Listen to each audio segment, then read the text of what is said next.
گناہ کیا ہے؟ گناہ وہ کام ہے جو اللہ تعالیٰ کے حکم کے خلاف ہو۔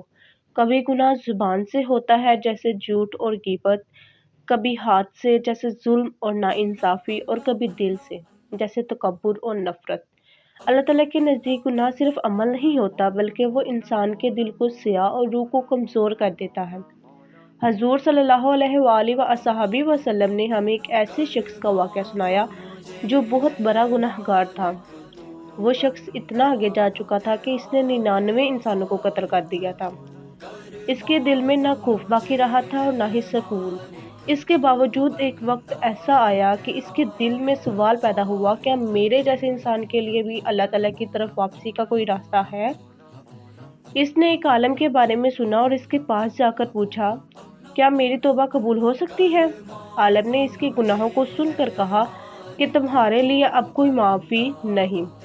یہ سن کر وہ شخص غصے میں آ گیا اور اس عالم کو بھی قتل کر دیا۔ یوں اس کے قتل 100 ہو گئے، لیکن اس کے دل کا سوال ختم نہیں ہوا۔ وہ پھر ایک دوسرے سچے عالم کے پاس گیا اور وہی سوال کیا، کیا میری توبہ قبول ہو سکتی ہے؟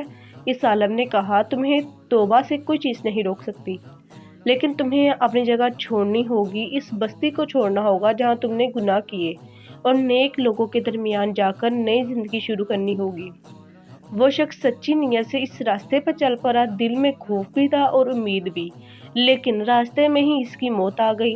اب فرشتوں کے درمیان اختلاف ہوا۔ عذاب کے فرشتے کہتے تھے یہ گناہ گار ہے، رحمت کے فرشتے کہتے تھے یہ توبہ کر کے نکلا تھا۔ اللہ تعالیٰ کے حکم سے زمین ناپی گئی، وہ شخص نیکی کی بستی کے زیادہ قریب تھا۔ اللہ تعالیٰ نے اس کی سچی نیت کی وجہ سے اسے بخش دیا۔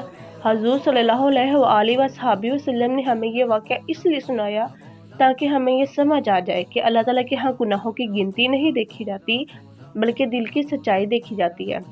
یہ واقعہ ہمیں یہ سبق دیتا ہے کہ انسان چاہے کتنے ہی گناہ کر لے، اگر وہ دل سے پلٹ آئے، اپنی زندگی بدلنے کا سچا ارادہ کرے تو اللہ تعالیٰ کی رحمت اس کے لیے بھی ہے۔